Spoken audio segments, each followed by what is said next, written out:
Hello there. Welcome to the next episode. I don't know. I think we're episode 4 of the second season of Teachers Talk. My name is Brian Higgins.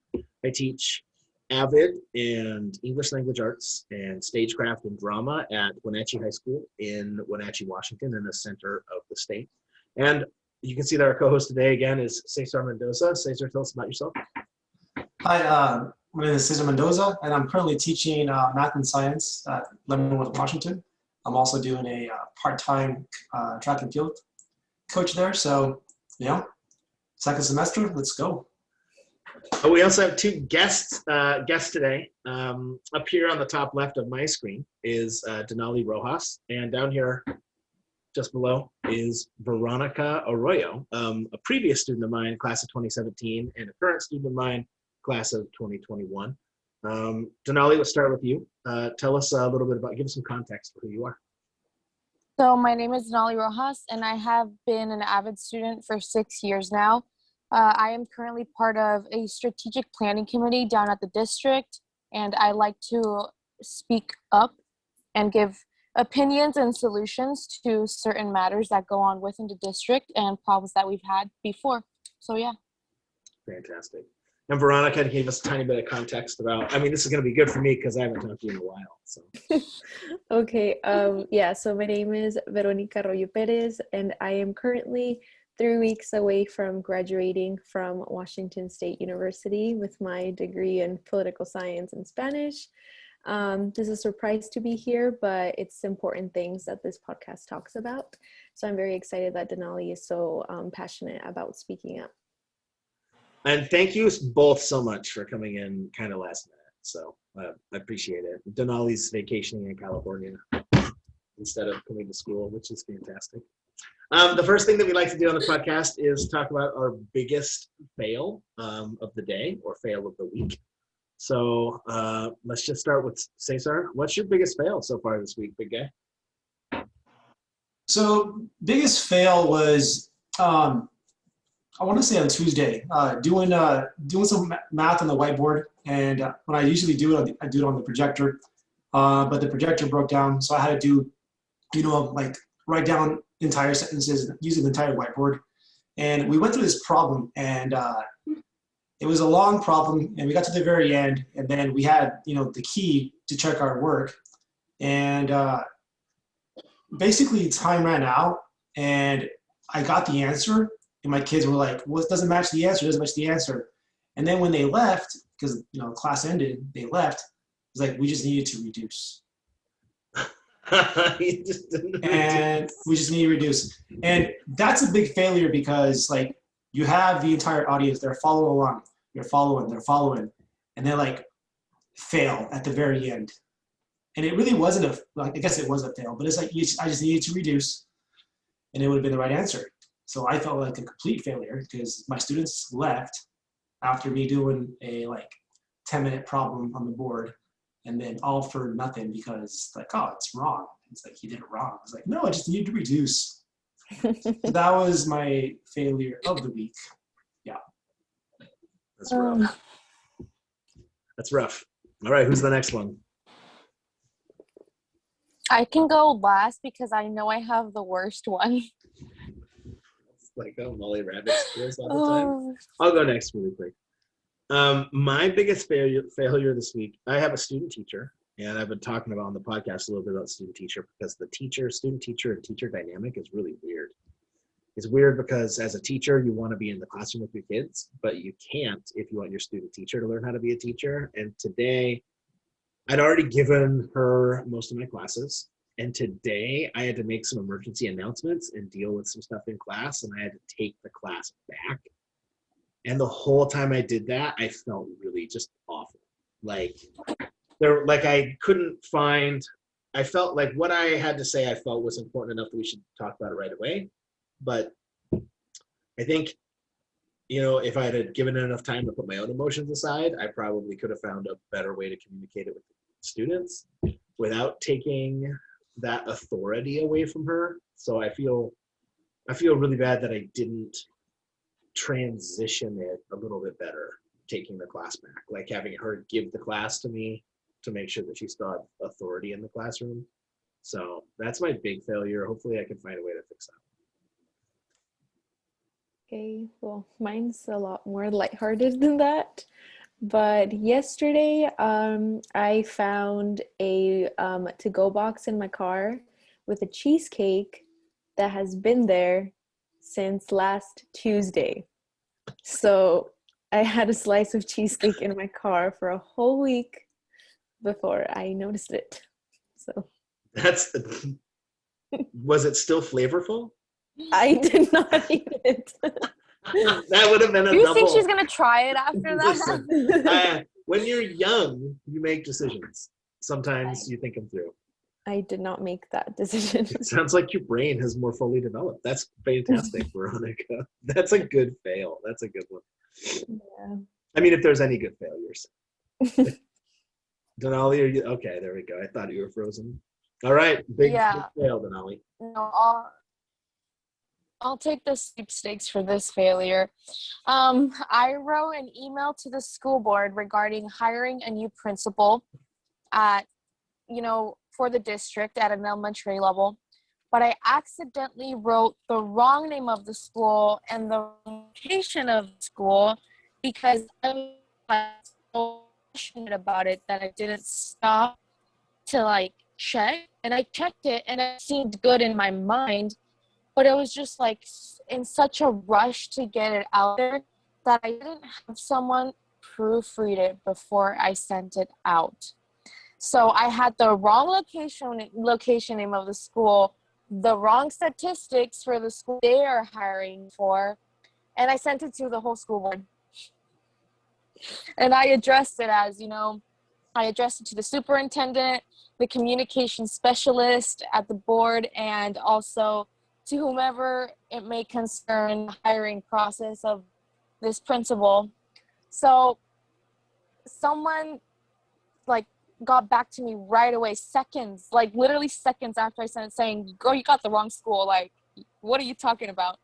And I was so embarrassed. I started crying. I felt like a failure because I was how I have a reputation at the school board and people expect me to have high standards all the time.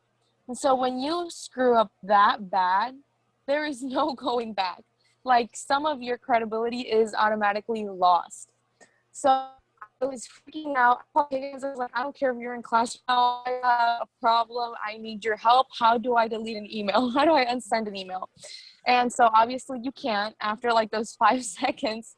And then the communication specialist got back to me and said, "You know what?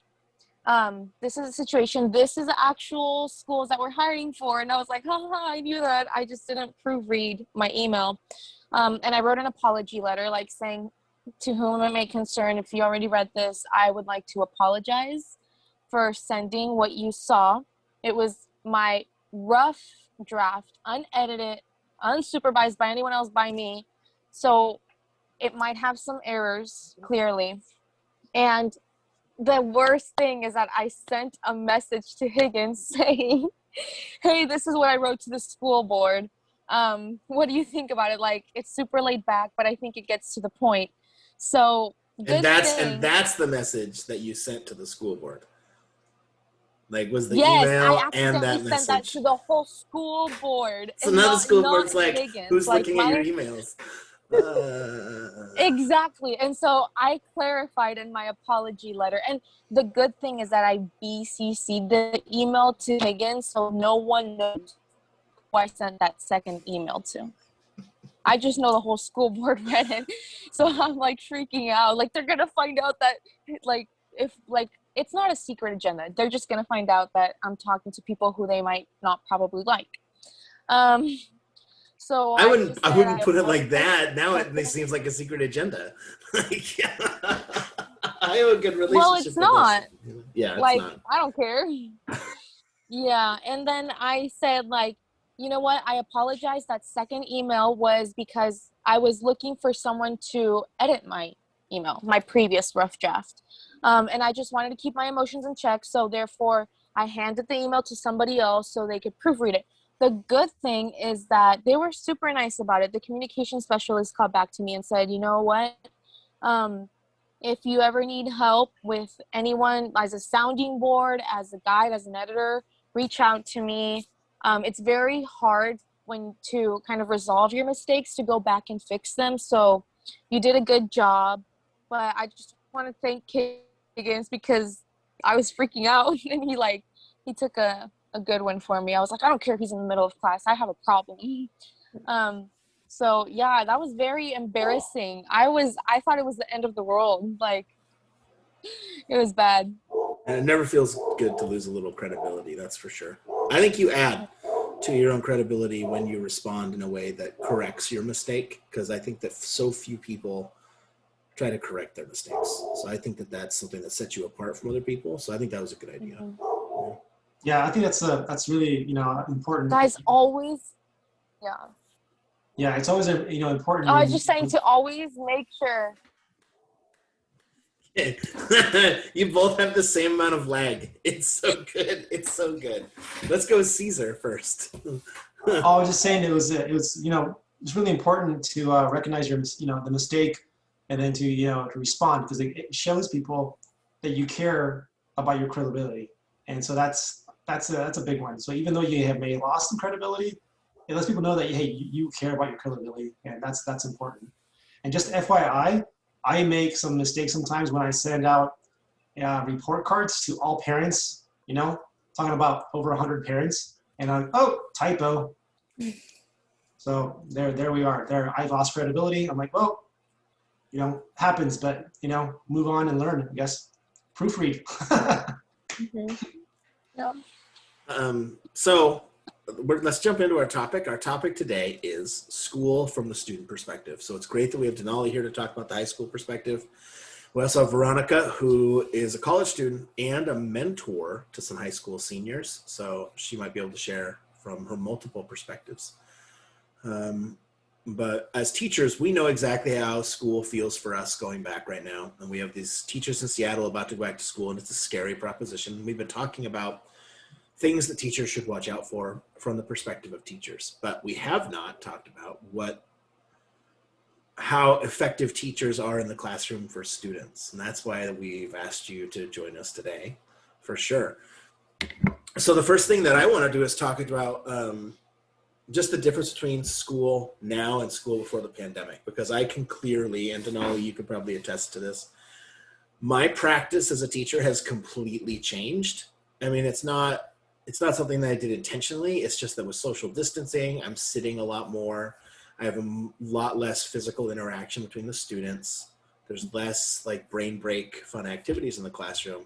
And at this time, I think that most of my students are still on board. It's still pretty easy it seems like it's still pretty easy to keep the attention of most of the students for 35 minutes. But that's my perspective. So I guess my first question would be,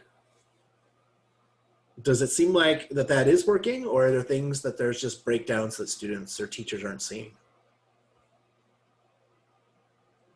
I would like to start off by saying it definitely helps with the behavioral issues, because you have such a small amount of students in the class. Just to clarify, our school is AM and PM, so it's vastly different. The teacher can focus more one-on-one. You feel that connection because you have and personally, my biggest class has 11 students. That's it. And so it's a huge difference, because 30 versus 11, there's a huge discrepancy there, where with 30, you have more distractions. You want to chit chat more with your friends. The teacher might not get to your question. And now you have 11 students, and the teacher can definitely focus a little bit more on one, get to know you. So that has been, for me, one of the biggest positives. Veronica, how's school changed for you since the pandemic? Well, like I was saying earlier, I have not seen the inside of a classroom in a year, which I found a lot of good things to it. I had a lot more time to eat and a lot more time to take a walk and do things like that and not be on campus all day. But it definitely changed my motivation, my attention span. my discipline, just on so many levels, because you're just pretty isolated and there's not a lot of people that you can talk to or that can keep on to how you're doing, and vice versa with like my friends and I. So it's really important to have like a positive support group around you. But this past year has just been tough, and it was definitely very unexpected for both teachers and students to be over a year into a pandemic and teaching in this kind of like online and moving into like a hybrid mode. So how many of your classes, like all your classes are online, how many classes are you taking? I am taking 5 right now, and last semester I was taking 7. So that was a lot more. Is this a situation, I think this is a question that people ask a lot right now, especially is, if you had to start your freshman year like this, would you take like a gap year and wait till things died down, do you think? I think I would probably take a gap year because now I'm more experienced as a senior and I know what kind of works for me. And I think I kind of had some more experience to kind of like let me know how I should go about online school. And I know that a lot of students decided to come to college right away, even during a pandemic, because they wanted that freshman experience. But the point is, you're not going to get that same freshman experience because you can't be around that many people. You can't meet as many people as you want. You're not going to have that relationship with your professors. So I think I would take a gap year because during this time, it definitely makes communicating a lot more difficult, and communication between you and a professor and you and other people in general is really important to be proactive in college. Definitely. Denali, what kind of things are going on in the classroom that are working? And what kind of things are going on in the classrooms that you feel are not working, whether they're well-intentioned or not? Because I mean, one thing that we don't get as teachers is feedback from students. It's really hard right now. Oh yeah. So I think that I'm doing good things. There are a lot of teachers who think they're doing good things. What things are working for you as a student? I know I definitely have a class or two where we didn't do basically anything first semester, and it was extremely frustrating as a student, feeling like you could have taken another class and not waste your time. And then now that we're back to hybrid, teachers want to kind of make up for the lost time and give you double the amount of work that you would usually have. Well, that's just how I feel. Maybe that's how those teachers would have usually planned it out, but that's how I feel. There's definitely much more workload, like I would say double the workload that there is. I guess like we don't give each other grace.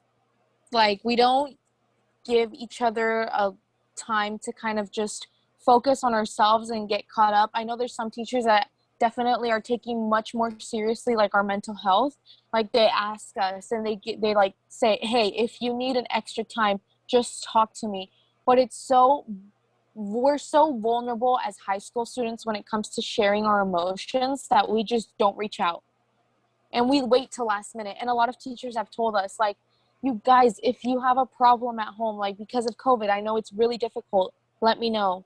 And then you don't let her know or him. And then you have more issues that arise with that. So communication, just like Veronica stated, has been extremely difficult just because everyone has so many things going on and you don't want the world to stop. You don't want to give a break. You want to keep moving forward. And that definitely creates the pressure of living up to the standards that we had before. But for me, it's like that world is gone. Like the world we had before is gone. So it was very difficult for me to keep living up to the standards that I usually held myself accountable to as a student and as a human being. So, and I know it's a problem for teachers too. We just like, there's no communication between students and teachers.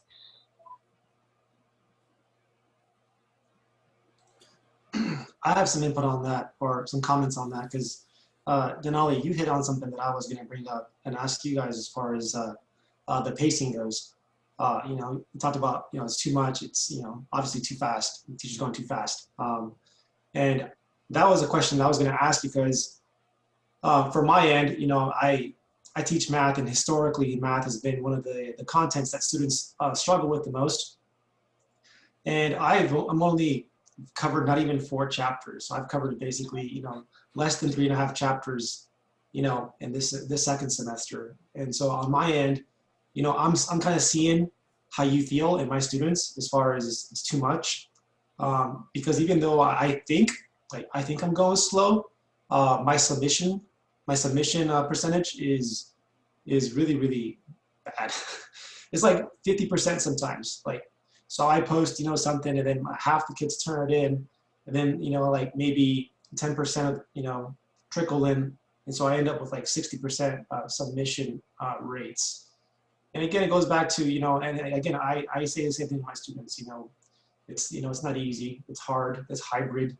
So again, that's really insightful because I feel like as a teacher that I'm like putting the brakes on the curriculum. But if that's how you're feeling, I'm seeing that in my grade book. I'm seeing that on Canvas because we teach Canvas. And so I'm seeing that, real time. I did want to ask one thing as far as you guys being students, and I'm talking about hybrid. If yourself or your classmates, if you don't catch something in the classroom, how likely are you to go onto Canvas to look for the video? And the reason I say that is because when I do my lessons, I post a video of myself doing it, and then I do it in the class. So I do it twice. Record myself, put it on YouTube, and then I do it in class. And again, my question is, how likely are you or your friends, to go into Canvas or Google Classroom to look at that video? Is that happening, or are students just fed up with videos of teachers?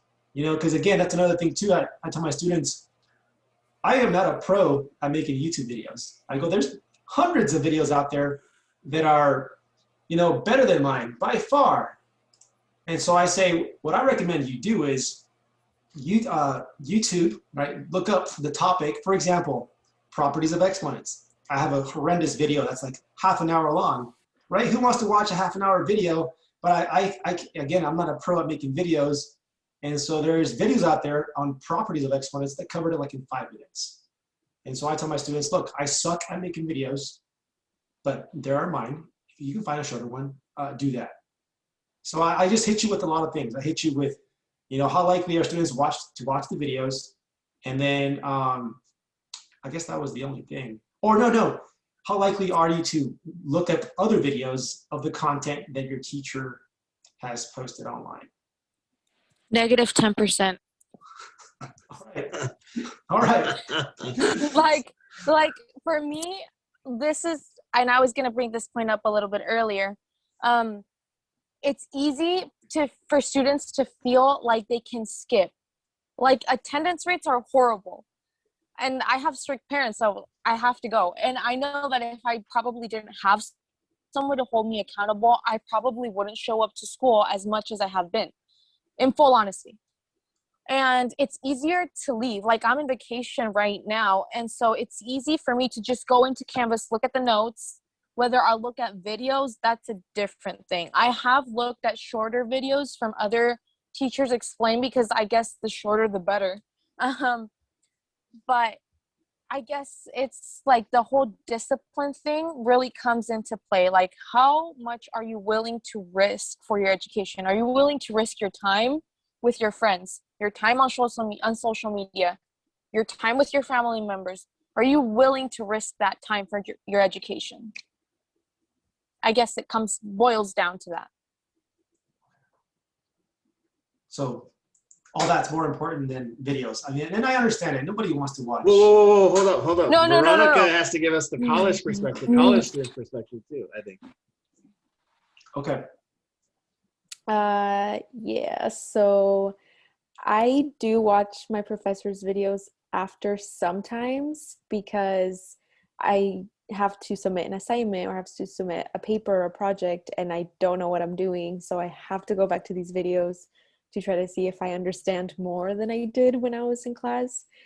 But I think students nowadays, they feel like so much of their energy is just spent going to online school that having videos to watch after is just too much to add on top of it. So like they are barely showing up to class. So having another video to watch is more work. But I do think that they're much more likely to watch like a video that you will provide them than them taking the initiative and going to find a video online, unless they really do not want to watch another 30-minute video and would rather find a better one on YouTube.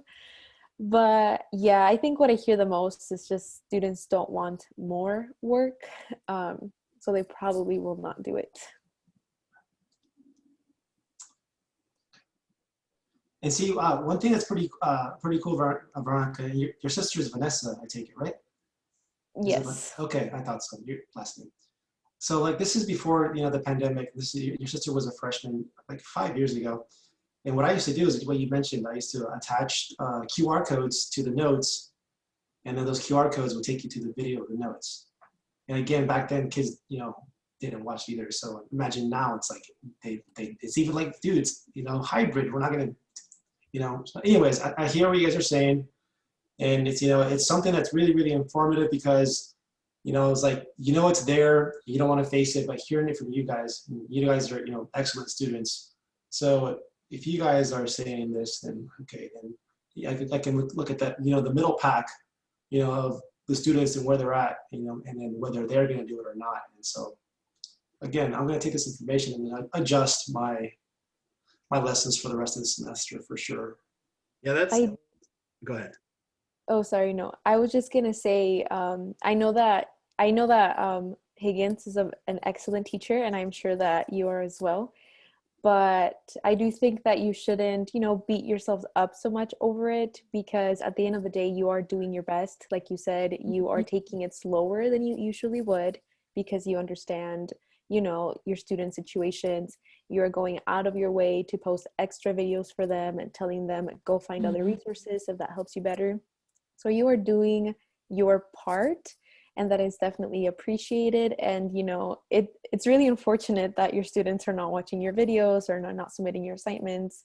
But, as long as you're doing what you're doing, that's, all you really have control over. So as a student, I just want to let you know that we really appreciate the work that you put in, that like teachers like you put in. And I'm sure your students will appreciate it sometime, but right now maybe it's not the time. Thank you very much, because that means a lot to teachers, just to hear that kind of thing. What's really important to me is the takeaway so far is that if I'm spending 5 hours outside of school making these videos, then that's probably time I could better spend calling students and contacting students and asking if they need help over the phone, because they're probably more likely than, they may say no, but students who have someone to talk to, maybe it'll be more effective than just expecting them to watch videos. So I think that's a really good takeaway. I have to second. Yeah, I have to second with what Veronica was saying, because Mr. Higgins, like the way you taught pre-pandemic versus the way you teach now is like 180 degrees times like 10. Like it's completely different. And this is my problem. And I feel like certain students take advantage of the grace that their teacher gives them, like not submitting assignments. That's just my point of view. And I also understand that everyone has different circumstances and everyone is going through a lot of things. But as students, we don't give grace and we don't appreciate you teachers enough. And I've done it too, where I'm just like super pushy, and I should probably like reflect before I try to push teachers more and myself. So I appreciate, Mr. Higgins, like the pace that we went for in Avid, that you gave us time to work on other things like extra schoolwork. That was a lot for me, like, because I knew you were there. Like, I knew you were there paying attention to our Avid class, and whether we were doing the work or not, that's a whole different thing. But you were there to make sure that we had all the resources necessary and we had your moral support. And not a lot of people went out of their way, not a lot of teachers went out of their way to provide that for their students. So thank you, Veronica, for bringing that up, because it does mean a lot to the students. We just, like Veronica said, we don't realize it. Like, maybe we're too immature. We don't reflect enough on those little things, but it does mean a lot. Thank you. That's very flattering, and I appreciate the compliment very much. It means a lot to me to hear that from both of you. Likewise, that does mean a lot. Yes. Let's finish this. I have a question for Veronica, and then Denali, I'm sure you'll want to share as well. Just in leading up to the question, Veronica, are you choosing to be away? Are there students at your school who are actually in-person learning right now? No, WSU has not been back to in-person learning. I think I'm aware that some classes, maybe some labs, they're able to go social distancing, but right now we just have about like maybe 1 or 2 buildings open that students can go study in, but classes are still online. So let me ask this. Recently, our school board made a decision on whether or not our school was coming back full-time. All right, so if Wazoo were to go back full-time, let's say after spring break, you were back in school full-time, what would your reaction to that be? And like, how would you, like, what would your actions be in responding to that change of events? A really big part of me really wants to go back to school in person because I prefer that. But another part of me realizes how difficult it is for a college campus. WSU, you don't know how responsible everybody is, and the safety of my family is really important for me. So as much as I would love to be in school in person, I don't know how safe I would be to be back in person with, you know, all of my classmates and all of that. And it would be just a concern because I kind of got used to my routine, how it is now waking up as early as I had to, having breaks during the day, like I said, having time to eat at the hours that I should be eating. So it would just be a lot to get used to, especially in my last semester. So I'm not sure how smooth of a transition that would be if that was the situation. Would that be a situation where you would have to force yourself to be on campus, but you would do it because you're so close to graduating? Or would that be a thing that made you go, maybe I take the rest of the quarter off so that I can feel safe? Mm-hmm. Taking the quarter off, I just feel like that would not be an option for me because at this point, I just feel very burnt out. And these last 4 years have caught up to me. And yeah, I think my mind is just like, I just need to finish this. And once I do everything, I can do better. But Denali, how about you? I agree with everything Veronica said. Like, first of all, the high school does not have the space to accommodate such a large group of students while following guidelines and regulations. And like Veronica said, with young people, it's a little bit harder to know who takes things seriously and who doesn't. Like, they might display a certain behavior when they're physically present, but there's always social media and you can see what they do, and there's always that uncertainty of health. And regarding academics, I felt burnt out by the end of junior year, just having to go onto Google Classroom and like having to check videos and do all of those things and not knowing what my senior year was going to look like. And just like Veronica said, I established a healthier schedule. So I feel like school would definitely interfere with that. Like, sometimes I think, how is it possible that I used to do all of the things that I used to do? Like how did I do so much in such a short amount of time? That's just how it feels in my brain. So it would definitely be a challenge to reaccommodate a full schedule back to school. Cool. Well, first off, thank you both for being on the show. We really appreciate it. We really love to get some student perspectives, so hopefully we'll continue to get student perspectives in the future. Cesar, any final thoughts before I close it out? I just wanted to, well, this was one thing I wanted to talk about, and kind of just to touch on what they were saying is, you know, I feel that I see that on my students, like Brian, you said, if we were forced to go back full time, so close to the end of the school year or the semester, I'm not sure, but our school has already had cases of COVID. You know, some students have COVID, and there's already been some quarantine going on. So that's happening. So again, that's going to be a safety concern.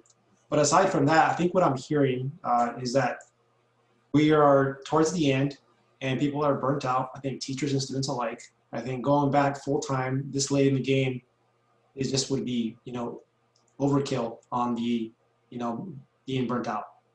So I mean, I think teachers feel that way. You guys are feeling that way. I think that, you know, overall, I think staying in hybrid or just finish it up, you know, as is probably the better solution. I feel like, doesn't mean I'm right, but that's the way I feel. All right, well, thank you all. Thank you, Veronica. Thank you, Denali. Thank you, Cesar. Again, my name is Brian Higgins. This is Teachers Talk.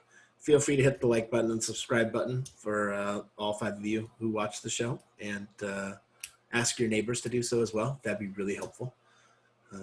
If you have any questions about anything and you put them in the comments, we'll do our best to answer those questions. We haven't had any, so we're really just saving some time for those, and eventually we'll have so much time to build a blank episode. But again, this is Teachers Talk. Thank you very much. Goodbye.